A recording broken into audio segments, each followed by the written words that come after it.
Broadcasting live from the multiversal passage on the plane of many planes. This is TapTapConcede. Welcome, everybody, to TapTapConcede. My name is Graham. Joining me this week is Ben. I love card games. And Wheeler. I got 2 drinks. And today we're talking about Magic the Gathering? Ben walked in with 2 coffees, and I was like, oh, that's nice. James said the same thing. And then you put 2 down, and I was like, oh. He was like, why do you have 2 coffees? And I looked at him like he said the stupidest thing in the world, which, you know, I'm going to drink them, dude. Yeah. Before we get into today's topic, I want to remind everybody that if you are interested in Magic the Gathering cards, you should check out cardkingdom.com/LRR for all of your magical cardboard needs. They're a great place to buy your cards and sell your cards. And if you tell them Loading Ready Run sent me button, please, they'll give you a little 1-inch button that says a funny thing. The button for June, we're awaiting confirmation on it. It'll be a random button, but it might be. It's not a phase, Mom. It's a step. Yes. We believe that's the one for June. Perfect for Pride. Yeah, exactly. Exactly.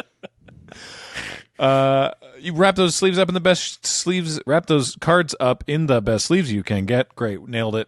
With Dragon Shield, use the code LRRMTG5 to get yourself 5% discount of anything you buy on the Dragon Shield store.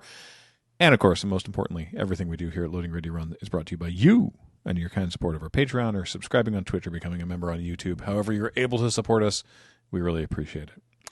This week, on our Magic the Gathering podcast, we decided that we wanted to talk about things that were not Magic the Gathering. I remember ages ago reading, like Scry magazine a couple years after Magic the Gathering launched, and there were so many trading card games. Everybody was like, yo, that Magic thing seems sweet. Let's get in on that train. You got like Legend of the Five Rings, Star Wars and Star Trek both had one.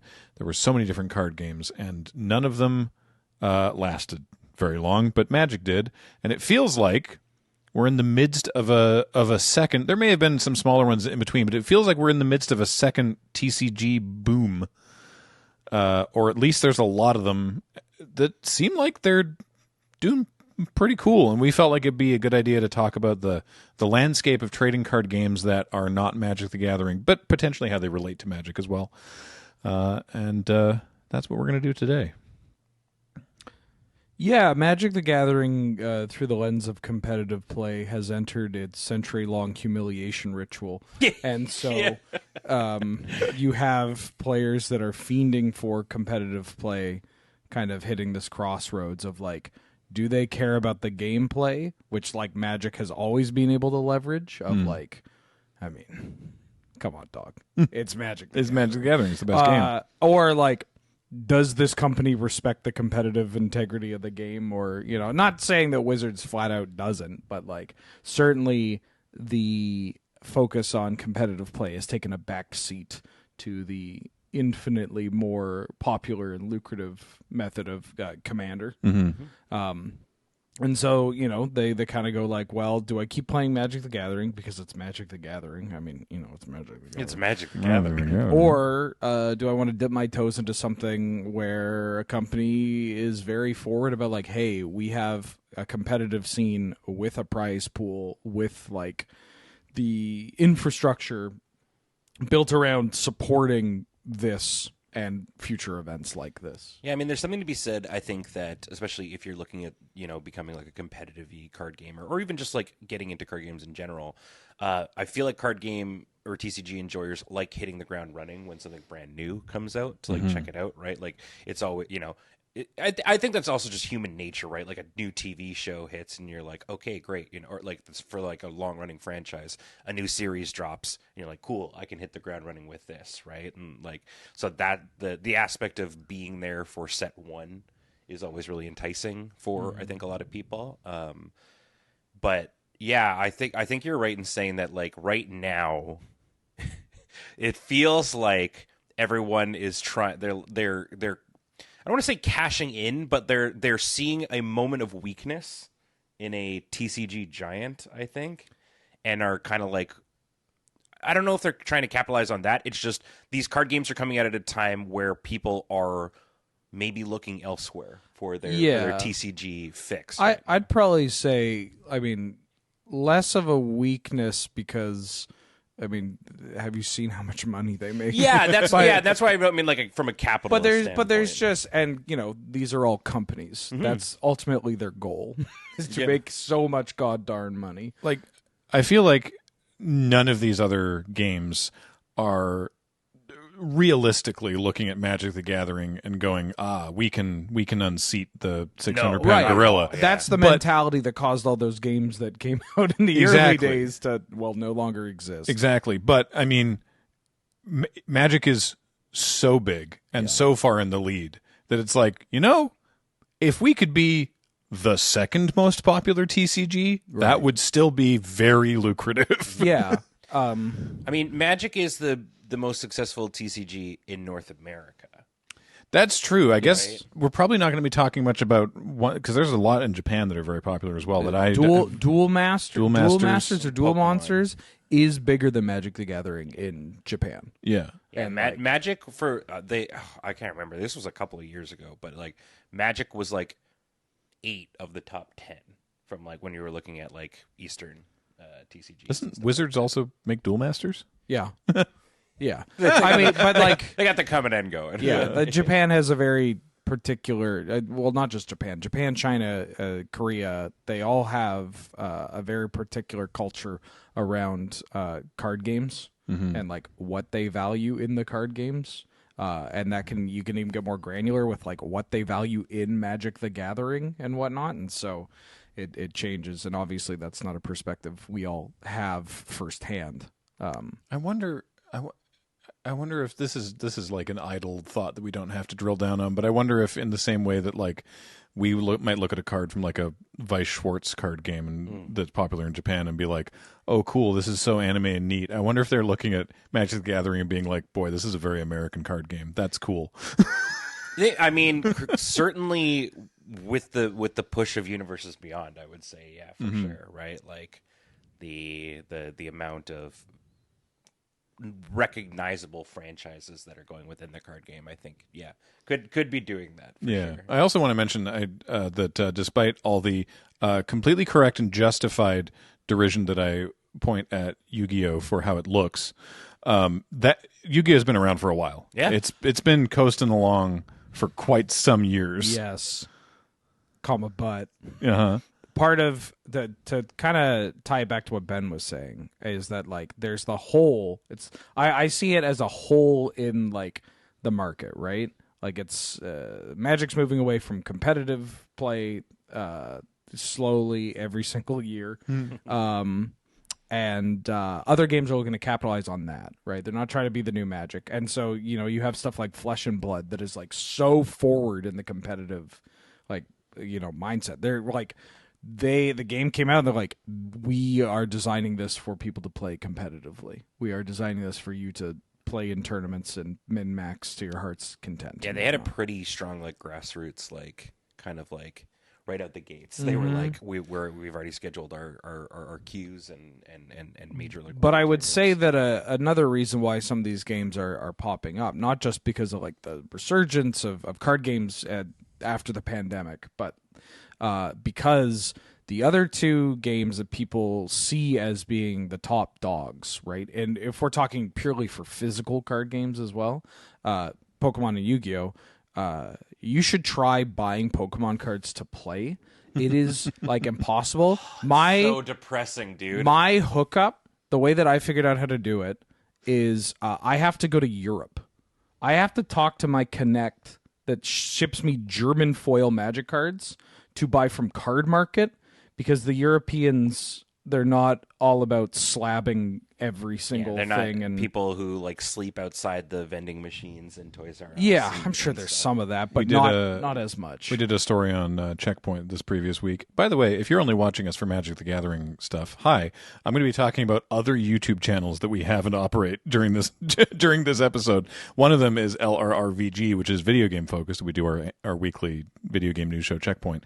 And we did a story about the Pokemon TCG, and they have their 30th anniversary, and I also sort of drilled down a bit on the fact on all like the scalping and stuff. And there was a story from last week with a manager at a Target who was like restocking the shelves and tearing the boxes open to put them on the shelf so that they were not a sealed booster box to basically ruin it for scalpers. And it's a video of like a bunch of scalpers basically standing around him, yelling at him angrily that he's doing this. And he's like, do you want to buy a box or not? Do you want to buy a box? Because I'll sell you. And they're like, yes, I'll buy a torn box. Like they're still like, yeah, I guess, I suppose. But it's like the fact that it has to have gotten to that point, so you don't have a, as I said, like scalping is a the fist biggest fight in a Kroger. loser mentality of all time. Yep. Yeah. Yeah. And it's pretty pervasive, obviously, in the TCG world, and kickstarted a lot during the pandemic. So I it's blame harder. I blame Logan Paul. It's harder to get Pokemon cards, especially if you just want to play the game, right? Like, if people like Ben and I that know how to do this for basically every other card game with the resources and, frankly, the parasocial resources to try and find them for other people that are like, hey, I live in Texas and I can get cards from this biggest game store or whatever. Like, with all those resources and we can't build a single damn deck, that's a problem. When we did our first couple, it was like when we were talking about current standard Pokemon on Is This Your Card? I was having so much fun that I was like, I'm going to build this deck and I'm going to go to a local and play. And I couldn't. I literally just couldn't. And the only way I could was I would hop a picket line, go on TCG Player and spend $500 to get a deck that, if you just build it out, it's supposed to be a really affordable one. It's like $60-$70 for like a competitive standard deck, but you just couldn't. I'm likely going to leave Amsterdam with more Pokemon cards than Magic cards. But I played so much on their online client, which is like kind of the way that I find that, I mean, this would be an interesting axis for this conversation, right? Because it's like, how important is a digital client in today's TCG landscape, right? Because like the only way I was able to play Pokemon was with their digital client, which is great, and it's potentially one of the best ones out there. But I ended up eventually quitting because I was like, I want to be able to go and play this with people, and I couldn't. So yeah, it's a weird angle. And somehow simultaneously there are tournaments. Like there are a ton of higher stakes Pokemon tournaments, and the Pokemon Company puts a considerable amount of money behind their events. Which was another thing for Magic. Like I don't think Magic players really understand just how much of an anomaly the amount of money you could make off of playing competitive Magic, even at a lower tiered kind of ring. Like, look at fighting games, dog. You can play against some of the best players in the world for 10 hours and you get $100. Like, and that is like a purely skill based game, right? Like, Magic has always been like how the hell does this happen? But so Pokemon, one of the big top dogs, again, there's a very heavy emphasis on collecting. And like it's difficult to get cards. So that competitive sphere exists, but if people like Ben and I can't get into it, then I imagine other people can't get into it. And then Yu-Gi-Oh! Is just being on a decline forever. I have a soft spot for Yu-Gi-Oh! I just get to sit there and play with myself. Yu-Gi-Oh! Is like super cool. The thing that draws me to it, it's two parts. One, there is no rotation. That's insane, but funny. It's wild, right? Like, there's no rotation. You can play with Blue Eyes White Dragon from, 19 diggity whatever. That feels wrong. Yeah, right? Instead, they just have, like, a ban list and restricted list. A forbidden list? Forbidden list, sorry, yeah. And two is they do an archetype. It's all about archetypes. So you're like, I want to play the Blue Eyes White Dragon archetype. And then like maybe that archetype will get more support later on, and they'll just kind of keep going on. And so everybody's got like, and they're all weird. Some are normal, but like I played one that was, I think they were called like the Stuffles, or like they were teddy bears that had swords and knives and guns in them. Yeah. And like it was just, and each of these archetypes has their own play style. Oh. Which is like super interesting. Sue Ships is the one that a lot of people will talk about, where it's like gigantic battle cruiser, like naval vessels, paired with the concept of sushi boats. Yeah. Or the other one is pick a draft common from 10 years ago you liked. Just think of a draft common. The one too, the Undead Butcher or whatever from Avison Restored. The one with Undying. Butcher Ghoul? Butcher Ghoul, thank you. Good news. the new Yu-Gi-Oh set has come out, and there's a card called Butcher Ghoul's Delight, which searches for exactly a Butcher Ghoul and puts Butcher Ghoul in play. Yeah, now, they'll have Butcher so Ghoul, many of those kinds of things. That's like a part of their archetype is like, hey, you like this card, or like tutoring specifically for a random common. Yeah, more like it'll tend to be more tied to stuff that came out in the early years. Like if there was a card that's like Bird Maiden's Call, and it finds Bird Maiden, like a 3-mana 1/2 flyer from Arabian Nights, and puts the Bird Maiden into play and makes 5 tokens of Bird Maiden. Like it's like, remember this iconic thing? Yeah. It's back, baby. Yeah, and there's a whole bunch of them. Yeah, every once in a while they would just take a thing that you loved from wherever it go and just inject a bunch of support from it. Ayula. Yeah. Every set has an Ayula, basically. Oh man, that's appealing until you sit and play the game, and then, Yeah. I don't know what. I don't know why. I guess it's because you asked me the question. I don't know why I immediately thought of Butcher Ghoul, but there we go. For Yu-Gi-Oh players listening, if they want to judge us, you know what Ben plays. I played Adamantipator and Block Dragon. So which is basically what if Flash Hulk was also eggs. So like it's not fair. And like Labyrinth, I played Labyrinth. Like it's insane. The point being, the two big top dogs are also kind of falling off, and partially because of all the new stuff that's coming out. But they were falling off before the new dogs came out, and like it's not like they're dropping off a cliff and you can't find locals or anything, right? Locals are always the lifeblood of these games, more so than anything else. It's just they aren't these immovable titans that they once were. Mm-hmm. So it's not just Magic going like, "Hey, Commander players, here's some, here's a legend that has a British actor on it from the timey-wimey," and they're like, "Oh my God, take my money." It's not just that; it's other shifts in the games, the other big games. Also, Yu-Gi-Oh's a mess, but there's the TCG and the OCG, and Konami NA is. Ooh. I don't know what any of that means. Yeah, don't worry about it. So then, recently, so they've been, Yu-Gi-Oh and Pokemon have obviously been around for the longest. That are not Magic the Gathering. Yeah. And again, Duel Masters in Japan, but we're talking about North America here. And then more recently, we've seen Lorcana. From Disney, which again has like a competitive scene. Yep. Oh, yes.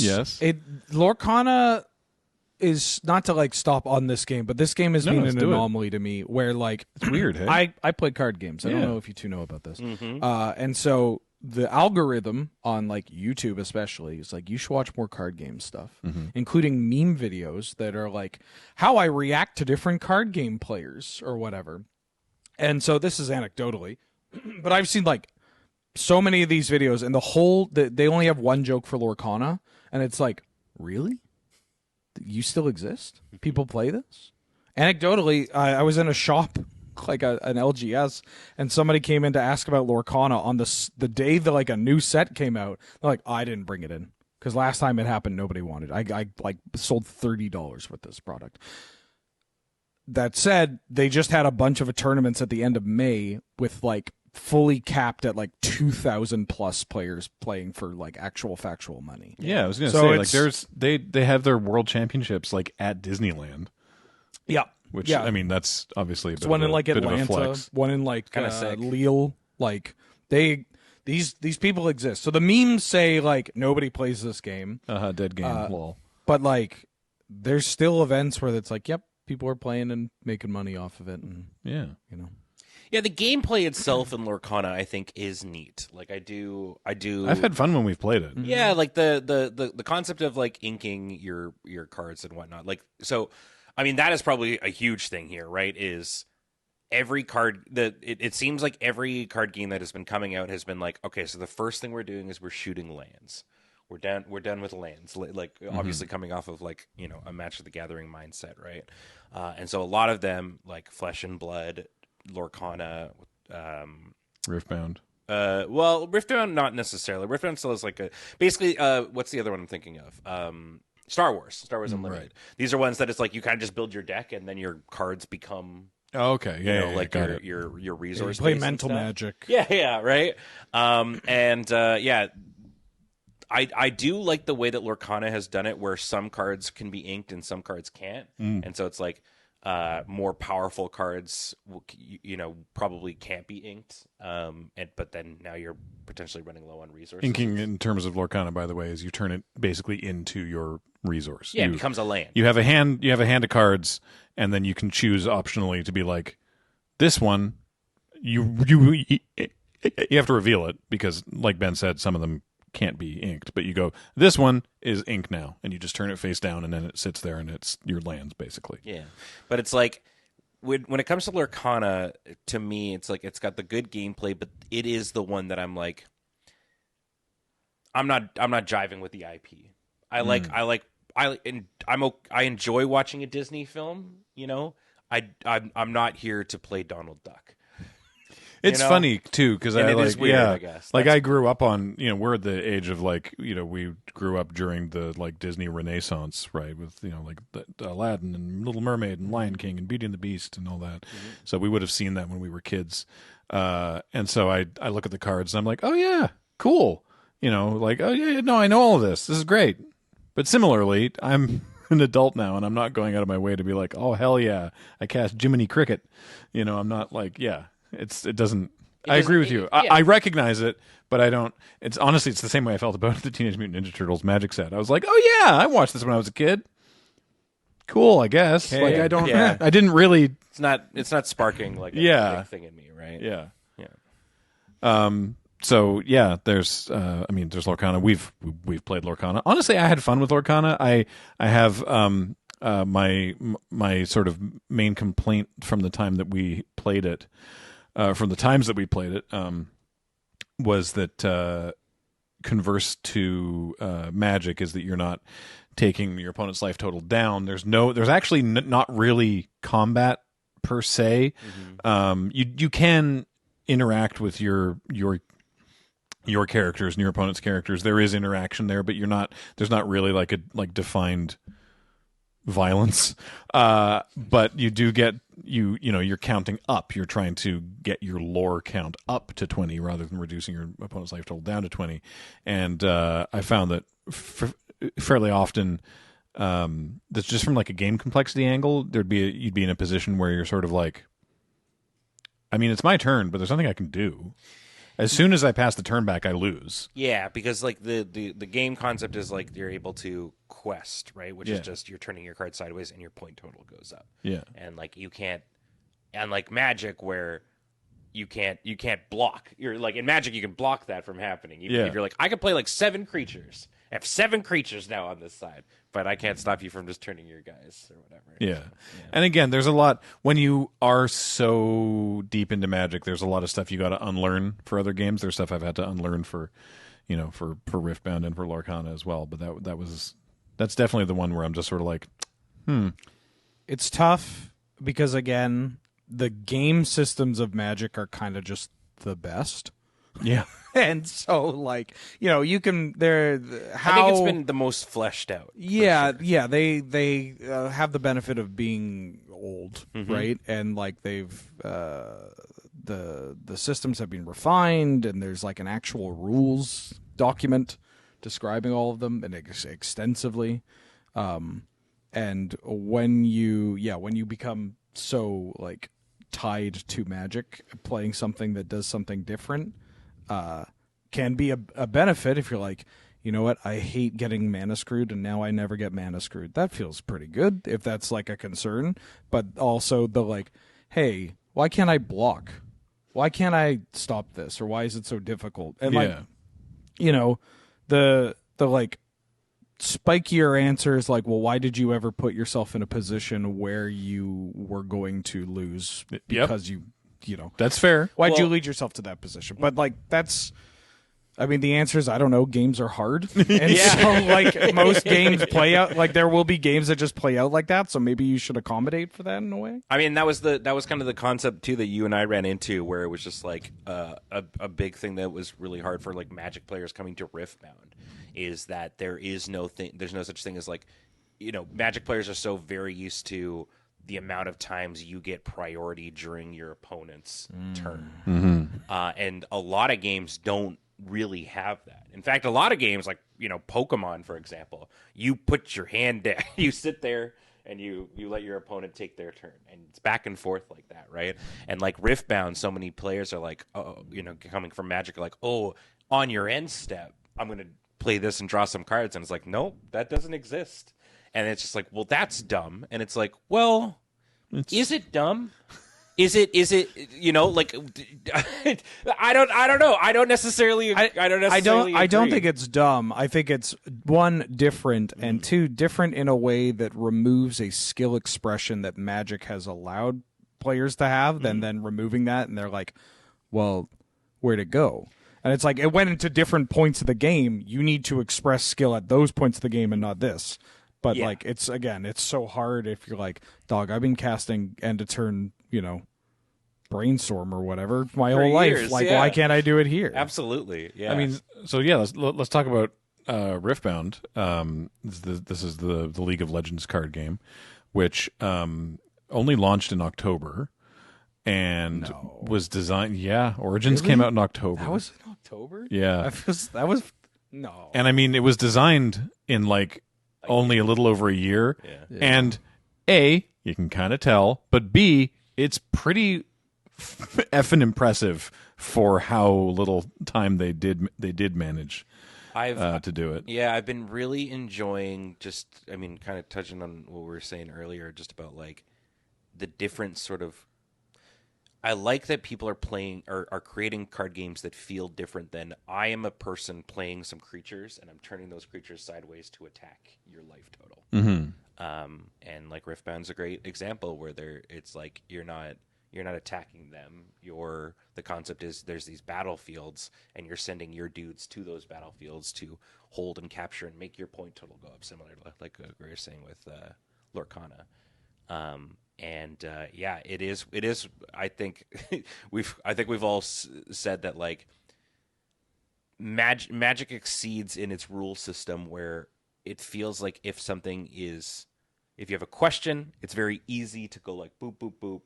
This is the answer to it. And Riftbound, you can kind of do that, but it is still a little like we are still in the fastest way to get an answer is to go to the Discord FAQ and type in like do, and it's more than likely someone has answered that question. It does have the big vibes of like, okay, we've got the game done. Like we have some rules that you can follow. Let's get this out, and then we'll work on refining those or putting them in a text that somebody can look at. They can look at the good book and know exactly when they can do something or how this rules interaction happens. And then the game comes out and it explodes, and they're like, oh god, we need to run tournaments. Yeah, keep running tournaments, and like it was China's a little ahead of the game right now. Yeah, in terms of releases, and they got their hands on the cards before NA, and the tournaments were massive, right? Like it's a League of Legends card game. If you don't know what League of Legends is, that is shocking because my mom knows what League of Legends is, right? Like she's read about it in the Times Colonist, right? Yeah. It's that like big, right? It's massive. We were at so we've played Riftbound as well. We've played a lot of Riftbound. If you want to see us play Riftbound, check out LRRTT, the Loading Ready Run tabletop channel, where shortly also there'll be a video of Ben and Nelson and Serge went to the Riftbound regional qualifier in Vancouver. And we touched on this very briefly in the video, but something that we kept saying over the weekend is how weird it was, because in the same room at the Vancouver Convention Center, like 10 years ago, we were at a Magic GP. It was like GP Avison Restored or something, or there was a more recent one since then, I think. Yeah. Right? Like, yeah, exactly. You know the exact room, down the huge escalator in the basement of the convention center. And it was like, oh, this is like a really nice GP, right? Like it was exactly the same vibe. You had like the main event, there were some side events, but like the staging was a little nicer. They decorated the room a little nicer. Apparently this was like the biggest North American RQ. They had like 1,900 players in the main event. Yeah. disgusting. Yeah, Yeah. it was, And it was it- huge. Complimentary. Yeah, it was like, oh man, the fact that this is the third set and they're here. The third, like, Unleashed just came out and they're at that level already. And they've also not solved, but they're massively overprinting this set. So it's like not worth a lot to secondary market right now, which is great. And it's just the biggest issue I think a lot of people were having with Riftbound at the start was the accessibility of cards. And as kind of indicated in the video that we were doing for there, we went missing a couple of cards, and it took us 20 minutes to buy all the cards we needed for our queue deck. Yeah, because Ben and Nelson actually participated in the main event. Again, there'll be a video coming to LRRTT. Go check it out shortly on sort of what it was like our trip over there. But it felt very much like the old school GP days. We were sitting in the ferry lineup watching the top 8, waiting for the ferry. Top 8 finished at like late. It was late. It was we took the 9. And they had just finished this. They were moving into the semis, and as we were docking, they were finishing up the final match. So it would have been like 11. Yeah, PM. yeah, it was bad. It was like the day starting at like 9. The rounds. Yeah, I don't think they had timers running for the top 8. The rounds. They didn't. For what's shocking is that like one game of Riftbound could be over so quickly, but like a best of 3 match of Riftbound for some reason can take so long because there's so many decision points. It's actually it's a much more complicated complementary game than I initially gave it credit. My only thing that I hope they figure out with these big events for Riftbound is, so on day 3, obviously, you know, spoilers, Nelson and I scrubbed out, and I was like, all right, side events time, baby. Me and Graham, maybe we'll go rock some on-demand drafts. Draft. No on-demand limited events. What? Only constructed. on-demand constructed. There were some scheduled limited events. Yeah. Like 3 per day, but there Yeah. were no on-demand. Not limited like you events. found 8 people here, sit down. Yeah. Yeah. That's like free money. Yeah. That's like nobody wants to spend more money than card gamers that dirt out of the main event, and they're like, I got to do something. Yeah. Most people went into like the rebound, which There was a- the- Oh Yeah. There was a Sunday constructed rebound. Yeah. yeah. I mean, that is another form of card game gambling. Yeah. Like, this time I'll do it. This time. Which Nelson did, and he went positive, which was great. Yeah. But yeah, it was mine. I think you in your new TCG, you gotta have your limited gameplay ready to go and stuff, because I feel like Because the if monsters you're going to talk are that here. you have limited. yes, right? Like, sure, Yeah. because and they did. The first set didn't have limited rules. Right.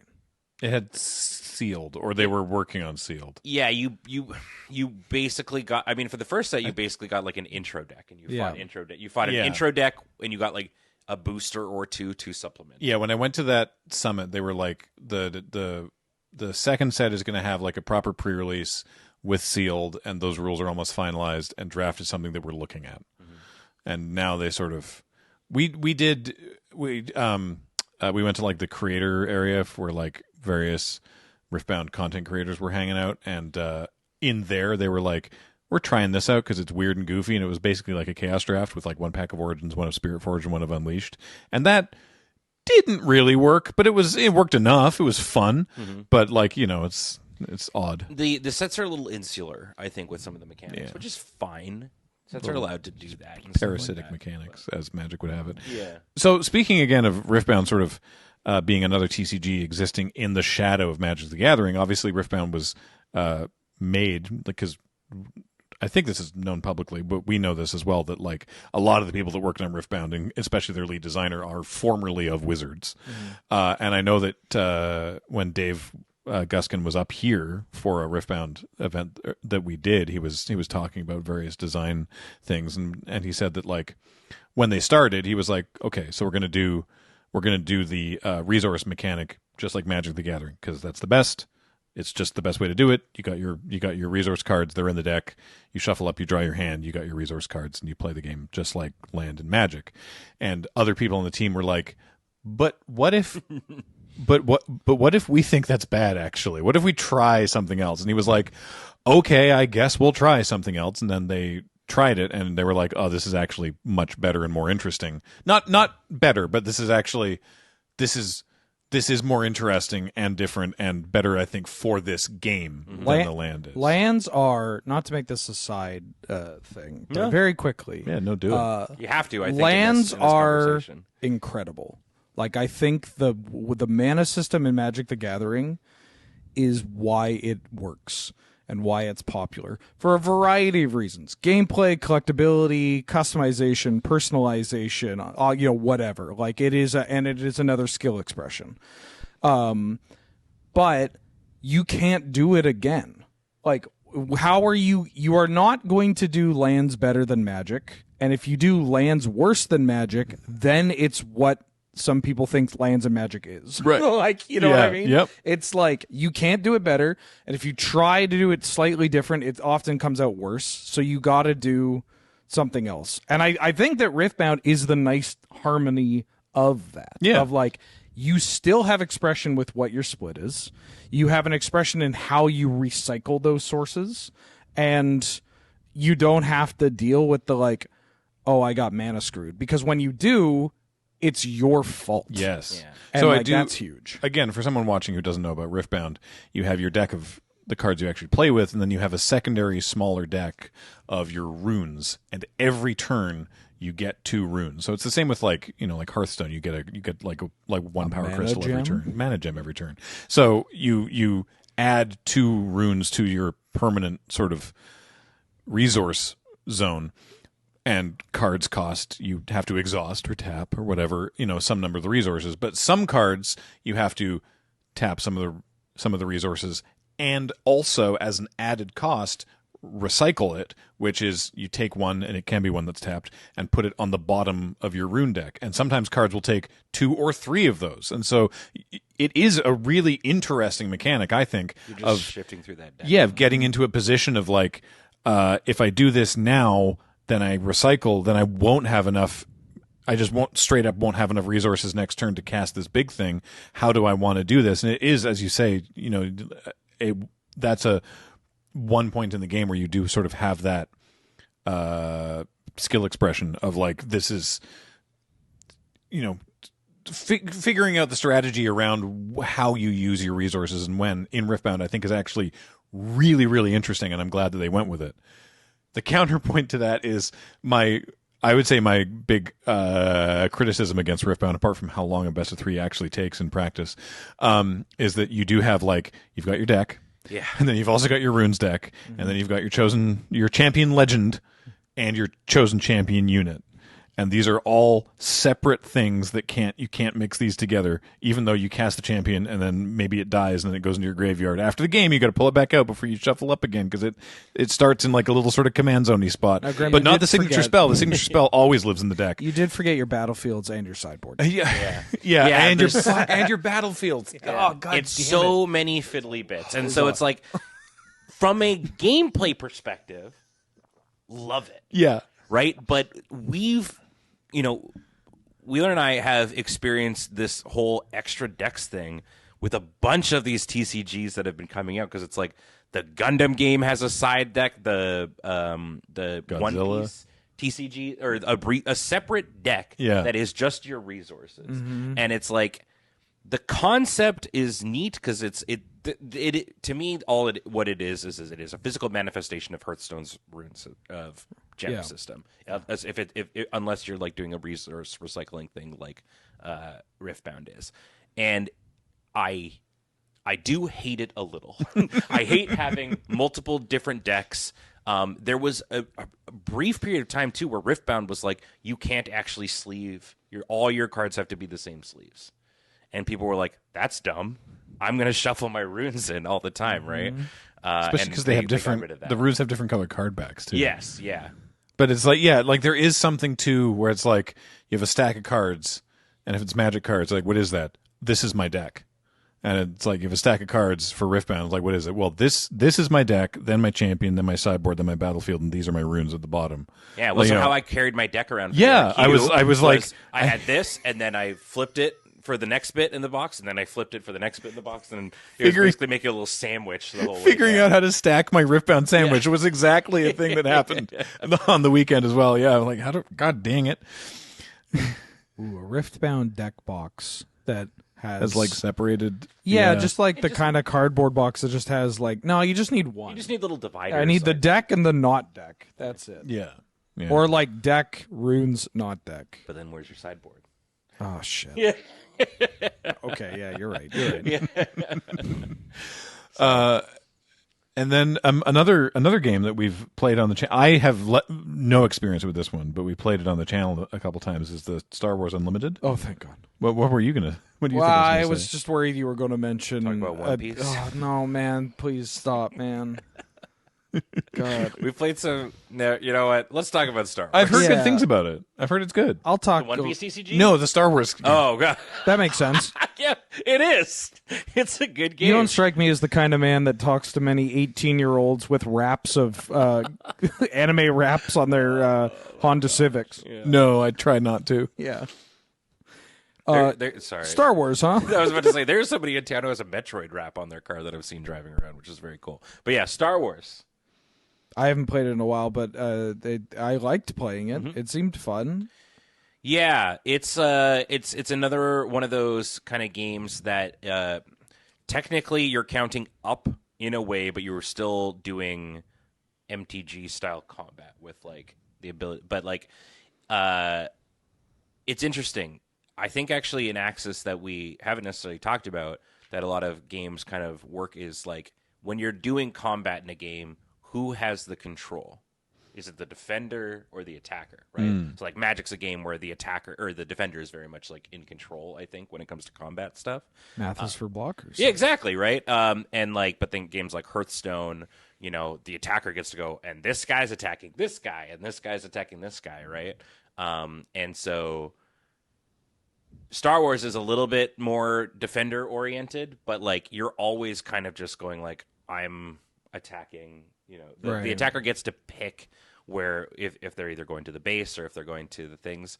But then there's this added level of what if we took flyers and put them in their own zone? Mm-hmm. So you've got a disconnection between the space zone and the land zone, or the walkers. There's some Magic cards that have done similar things actually, and like so, divide your battlefield up. Yeah, exactly, right. And I do think that's neat. You're fighting on two different battlefields, which is kind of unique. It also has the angle of, I think why a lot of some of these new TCGs are doing quite well is because they've looked at Commander and gone, I think that's a reason that people really like Commander so that they can be like, I have a so-and-so deck. You know, I have a mono blue Urza deck. And that's my Urza Commander deck, right? And in a lot of these TCGs, Riftbound, One Piece, and Star Wars, you get to pick a character, and that's this is my Boba Fett. Flesh and Blood too. Flesh and Blood, yeah, Flesh and Blood, right? People like to glomp onto a character and build their deck in that angle, and so that's what you kind of get to do with Star Wars. If you're like one of those weirdos like me who likes Asajj Ventress from Star Wars, then you get to make that Ventress deck if you want. Massage Ventress? Yeah. Glub Shitto. Okay. Glub shit, isn't this great? We were talking beforehand, and actually we talked about this a lot at the RQ as well, is that the free-for-all Riftbound, which we've also played, the sort of... if there is an advantage over Commander, it is that somebody wins the game and the game's over. It's not a single elimination. One person loses, then someone else loses, and then finally their winner's decided. It's somebody. We actually mentioned this when we played Mood Swings last week. That it's like one person wins the game and that's it, which is refreshing after some extensive Commander games where it's like, well, I guess I'm going to sit here for a while. Yeah. So the thing is, none of these games have been developed in or exist in a world without Magic. And Magic, it's been around for more than 30 years now. It casts an immense shadow, and it is still making bajillions of dollars. Mm-hmm. And so there's no way that you're designing a card game where you're like, okay, we're just going to pretend Magic doesn't exist, and we're going to do our own thing. No, you're going to look at Magic and be like, what are we taking from that, and what are we purposefully not doing that's like that? And I assume many conversations while designing these games are sort of like, do we want to do this? No, well, Magic does that. Okay, but does Magic do it because it's a good idea, or do we think we want to? Would it be better for our game if we do something differently? You know, and I don't begrudge anyone. I don't not begrudge. I don't envy anyone designing a card game today having to sort of basically navigate the like, well, if we do it like this, then people are going to be like, oh, it's just Magic but this way or whatever, you know. Have to come up with a new word for tapping, right? Oh, they're tired, they're exhausted, exhaust. Yeah, the paint's drying, the ink's drying. The ink's drying. That's the summoning sickness for Lorcana, and that's got to be tough. Well, it shows, right? I think just about everybody who I played against on the Vancouver weekend in Riftbound was saying, I tap for 4 mana. I think just like literally everybody just does it, right? And I've heard casters correct themselves, you know, and it's just it's so prevalent in the TCG world. Right? I feel like I have removed mana and I refer to it as resource, which is not. I mean, it's technically correct, but it's always really clunky. It's like, I'll use 4 of my resources. And it's like, what do you, dog, call them by the word. But tap is like, it's so hard to remove tap from your lexicon. I've been trying to just say turn. The only thing that gets me out of saying untap for Riftbound is their ABCD mnemonic, which is so important. So good. You got to use it. You got to say it out loud. You get ABCD at the start of the turn. Awaken, beginning, channel, draw. Yeah. It's super helpful. I imagine they must have been high-fiving in the office when they came up with that. They were like, "Wait, we figured it out. We got it." You were talking about digital clients earlier. How important do you think that is for a TCG in 2026? I'm very pro digital clients. I mean, I am too, but like, do you think it's important for the games? So, yes, I do, but I don't think it like fails if it doesn't. I think it does improve it, but then obviously you run into the angle where, Graham, when's the last time you went and played at an LGS? It's been a while. Yeah. Obviously, we're a unique. We're in a unique situation, but yeah, I have not actually played a physical Magic the Gathering game that was not like filmed in a long time. But at the flip side, it's like for areas that haven't adopted a game yet, I think it's a great way to do it, right? There is actually a pretty decent Riftbound scene on the island, but I work every night. Mm-hmm. Yeah, I'm on every Loading Ready Run evening stream these days, so I can't make it out to those. And Riftbound doesn't have a digital client. The whole purpose that's the reason Riftbound came to be, is because they couldn't use Runeterra in China. But there have been every one of these games that doesn't have a digital client, somebody makes a third-party one. So Riftbound has 2. One of the most popular ones is Rift Atlas, is the one that I use. And they work really great. And even Riot has come out and been like, we're not going to C&D you, but you can't automate shit. You cannot, or stuff, sorry. You can't automate stuff because then you're getting too close to like making a digital version of it, right? So it's like, you can have it like when you press this, it'll awaken all your guys or whatever, but you can't have like this enters, a trigger hits the stack and it resolves all that like Arena would, right? So you're basically playing a slimmed down version of Tabletop Sim. Right? If Riftbound had a proper digital client, I think I would be going out to weeklies. Like the idea of playing physical Riftbound is appealing.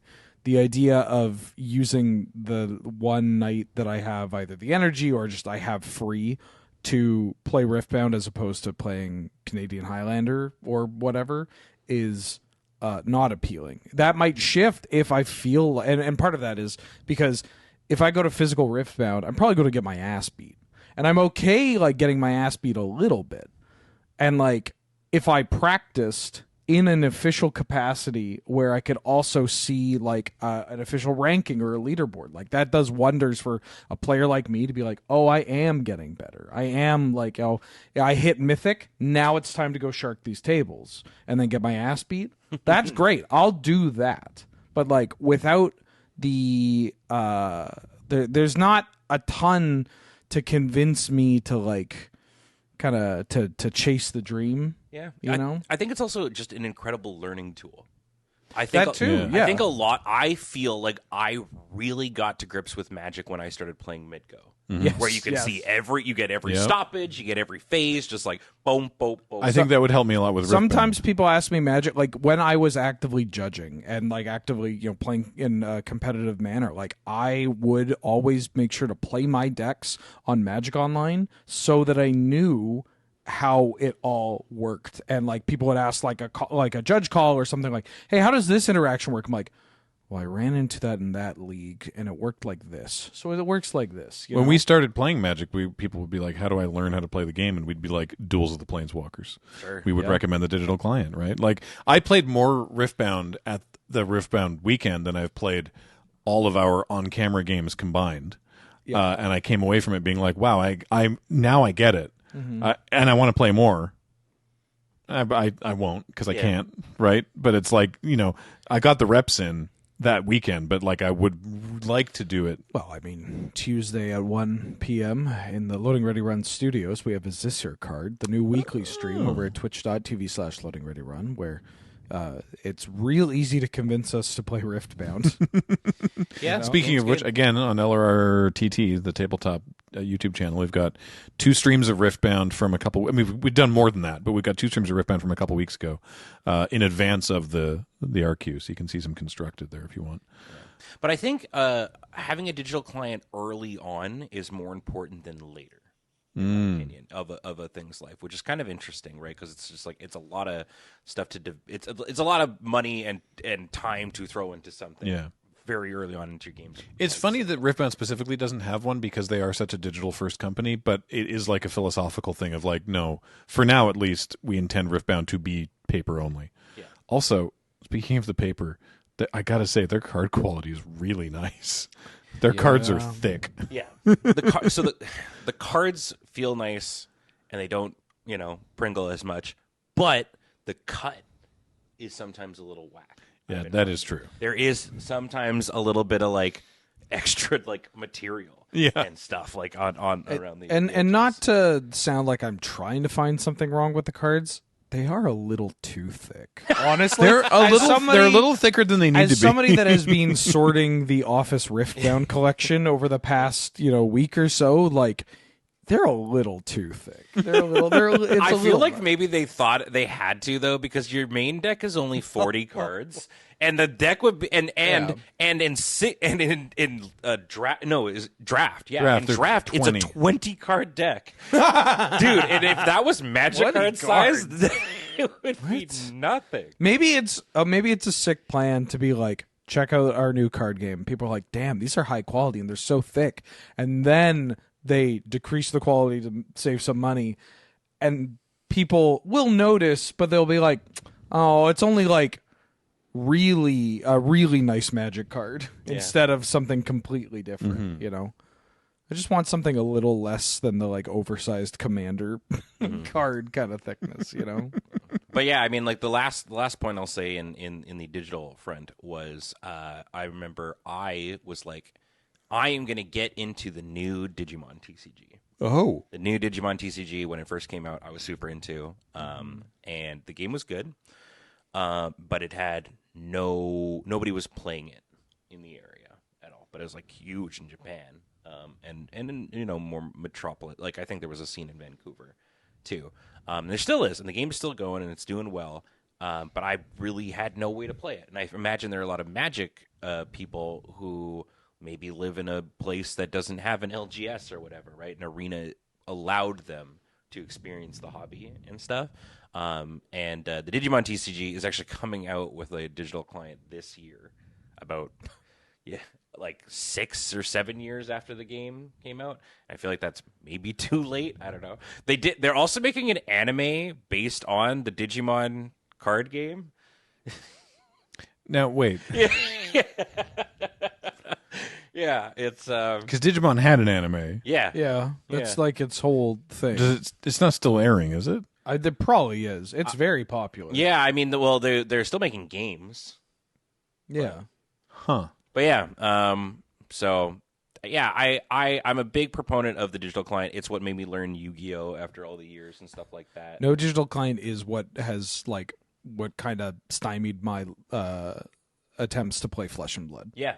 Like, And they were very we are never going to do we're never going to do a digital client, and we're competitive for it. I'm like, that's cool, but I want to grind against sickos and get my ass beat at 11 p.m. while I'm naked, right? Like, that's how you get better at card games, is by playing at the degen hours against Europeans that are way better at this game than you. While nude. Nude. That part's nude, important. very key. I probably won more vintage leagues on Magic Online naked than clothed. Like, now that I'm thinking about it. But yeah, I think it's important, man. I think it's Being just naked? Yeah, It's freeing, obviously, yeah. yeah.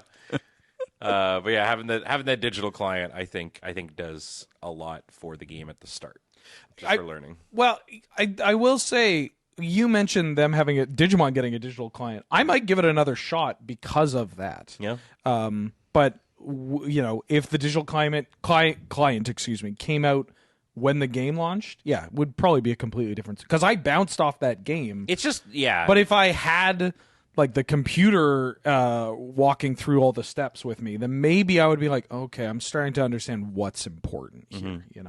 Yeah. It has one of the coolest resource systems. Egg. Kind of. It's basically you have there's a 0 in the center. Imagine that, right? And it goes 1, 2, 3 go towards each player, right? And so on the first player, they can play any cost creature they want. Like, let's say I dropped let's say conservatively, I'm like, I play this 3-cost creature, right?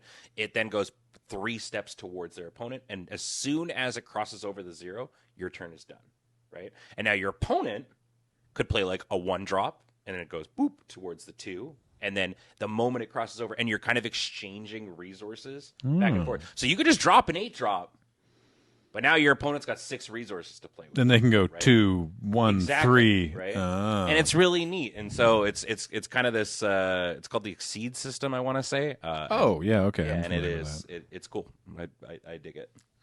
Imagine if it wasn't a Bondi game. Huh? That's there's a part of that too. Yeah, Let's be real. They have a bit of a reputation. I just wanted to bring up one TCG before, because I know we're kind of coming up to the hour here. That we have gotten to basically see its whole life cycle is the Altered TCG. Oh, yeah. Which started with, I believe, the most successful TCG Kickstarter of all time, and is dead now. I liked that game. I remember enjoying it. Very good. Because they were going to release their next expansion, and they were like, the only way we can do this expansion is with a crowdfund, and so they launched a Kickstarter for it, and it failed. Yeah, so Altered is an example of an extremely well-designed game that got poorly mismanaged into the ground. Because the whole concept, if you're not familiar with it, is that they were... it wasn't NFTs... which is a funny thing to start out with, right? But it was that when you open a pack, each of these cards has a QR code on it. Now you scan that card, and now you own that card digitally, and your collection is stored digitally on your profile, right? And you can now trade these cards digitally with people anywhere in the world. And their idea was that then you go, cool, now I own these cards, print, and then they would print those cards and ship them to you. And that was the whole That was the whole gimmick with them, was that it was a digital marketplace that you could exchange with people, and you owned digital versions, and so at any point you would just be able to acquire these cards. But if I open a card and I scan it and it goes in my profile, and then I trade it to you, and you get a hold of Altered and are like, print and send me my card, I still have a card. Yes. What? Well, but that QR code is individual to that card, and Right. so part of the deck check registration Is they scan the cards to make sure that you actually own all your cards? Yeah. Weird. Yeah, it was very strange. But the game itself was very cool. But then what ended up happening when they launched was they didn't have the marketplace. And they didn't have a print run wave. They didn't have the things that they wanted to. So Okay. it was basically whatever you were able to find That was it. And there was no going through any other thing. They also had the concept of their version of Mythics, which was... Right. Okay, yeah, I remember this. Every card pretty much had the potential... Any card that was made had the potential of also having a Mythic version of it. Okay. This Mythic version would be mechanically unique, and only one of it would ever exist. And it would roll from a list of like parameters that they would create within their system. Right. But yeah, so you could get like, for Magic, standard divination is 3 mana and you draw 2 cards. Maybe the rare version of that would be like 2 mana to draw 2 cards. And you could only have a max of 3 cards. And then the mythic rare would be like, maybe it's still 3 mana, you draw 2 cards, but you get to lightning bolt something. And it would just randomly roll within that. And the concept was neat, but then I was talking to Paul about this the other day, and I was just like, I feel like that only exists in a world where I feel like this only works if we live in the Yu-Gi-Oh anime, where everybody in the world plays this TCG, and your buddy Joe has the Egyptian god cards down the street. Right. So it's like, oh, Ben brought, the divination with lightning bolts, and that's such a good spell, right? And so it's like the concept was cool, but then there were busted ones that ended up coming out, and people would like win because they had this crazy. Turns out cards are designed with specific parameters for a reason. Yeah. Was it altered, or am I thinking of Keyforge that had like the thing where they like lost the source code to generate cards or something? They had to like that'd be Keyforge. That was sounds Keyforge. very Keyforge. Keyforge? Okay. Yeah. I had high hopes for Keyforge that was game. neat. It was neat. But yeah, so it's not all been great. so a year after they launched, they finally got the stuff going. And then they found out that how the print run system would work is then you would send your order to print, and they would only do a print once they had reached a certain date and a threshold of cards to print. Oh, because they had to do they had print minimums from the printer. Yeah. Yikes. So in the end, it ended up not working. But then also, from a purely logistical point of LGS and stores, it didn't work because the stores had to do it as either you kept the booster boxes or they enticed the stores to try and do a digital storefront as well, which meant then that people had to crack the packs and individually scan every single card's QR code into their stores digital storefront and stuff. And so that's an extra layer on top for the poor LGS employees who already have a bunch of TCGs to go through. And then there was the added level of the minimum number that you could put a card for was 5 cents. But that was not necessarily to your currency. So it was also the minimum they could do is 0.5 euros. So what would happen, and obviously it's cheaper, that's more money than it is in CAD or USD, right? So the American market would sell out first of all the cards on the digital storefronts, and then people would go to the European ones. And so all these things culminated in the fact that it was just the game ruled. It was very cool. It had this unique system where the goal of the game was you had a dude on one side and a dude on the other, and then your opponent had the same thing, and you were just trying to get your two to meet in the middle. You were trying to get you reunite your friend with his little pet in the middle, and it was really, really cool. And the game worked well, but it just got mismanaged into the dust. It sounds like the card game equivalent of asking a really dumb guy what they would do as president. And their answer is well, I make everybody gets money and there's world peace. Yeah. And you're like, okay, well, how are you going to do that, man? And they're like, oh. Well, I'm the president. I would be president, so I would simply easy. make that happen. Yeah. Oh, boy. So, I mean, I guess we didn't really have a thesis coming into this exactly. Just sort of wanted to be look, obviously this is a Magic channel for Magic people, but there are other Magic people, Voodoo people. There are other games out there, and some of which we play, Loading Ready Run, tabletop channel, but that we should sort of take a look at that and sort of how, I mean, none of these would exist without Magic, and Magic is not, they're not slipping from the number one seat here. This is our episode to tell you that if you are complaining online about Magic a lot, you got to take a break. I did take a step. Yeah. It's fine. Yeah. It's fine. That's our thesis. Yeah, It could be you so don't- much worse. You don't live in a Yu-Gi-Oh world for Magic the Gathering. You can just you can just chill. Could you imagine living in Yu-Gi-Oh world and you hate Yu-Gi-Oh duel monsters? Your night and day doesn't have to be about this hobby, dog. You don't Or make like you live in the Pokemon universe, but you're super allergic to animals. that would. Oh my god. No. Oh boy. So yeah, I don't know. Yeah, check out some other games if you want. There's some of them are pretty Playing fun. other games also just increases your enjoyment of Magic. Like you'll have fun playing these other games. You'll come back playing Magic, and you'll be like, "Oh yeah, that's the good stuff." Also, there's never been a card game or even just a tabletop game involving cards where I have gone, well, Magic the Gathering teaches me that card advantage is a good thing, and been incorrect. Yeah. That has been correct every time. Card advantage is always good. So there will be skills, even if you find yourself saying tap instead of exhaust, there will be skills you take from Magic to these other games that will just sort of almost immediately make you a better player. I of those started games. playing this out of print Resident Evil deck building game with Angel, it's so much fun. But I didn't know anything about the game, but I saw a card that was effectively like, you get one action per turn, and it was like you play it, you draw some cards, you draw 2 cards, put one back, and you get +1 action. And I'm like, oh, that's frantic search. That card's broken. Yeah. Or like, oh, this is like a like Gitaxian probe kind of card. And you're like, oh, I'm just going to pick these. I'm just going to draft these. And it turns out, yeah, those cards are broken. It's just a free cantrip. There are a lot of principles in one game that will apply to another game, and in fact, playing other games will make you a better Magic player, and playing Magic will make you a better, like, Riftbound player, Pokemon player, or whatever. Hell yeah. Treat it like a board game, Like a hobby. yeah, or a hobby. You should treat. You should honestly. I think some of these people need to hear. You should treat this hobby like a hobby. Yeah. Yeah. And go out and adventure and experience something cool and take chances on things. I remember Wheeler and I were like, meh, how good could this Godzilla TCG Yeah, the game Godzilla game rules. be? It was so fun. So just take a chance.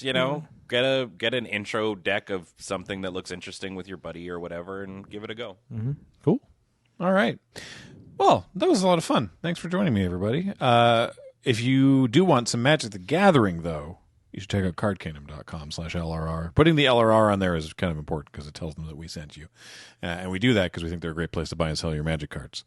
Dragon Shield, use the code LRRMTG5, get yourself a discount on their store, and of course, everything we do here is brought to you by you and your support of our Patreon by subscribing on Twitch or becoming a member on YouTube, and we really appreciate it. Let us know your thoughts about TCGs in the comments below. My name has been Graham, and it will be again, probably for a while. Joining me this week has been Ben. Until I steal Graham's name. And Wheeler. Was this episode a recession indicator? James has been on deck. Heather gets these online. Thank you for watching. We'll talk to you next time. Goodbye, everybody.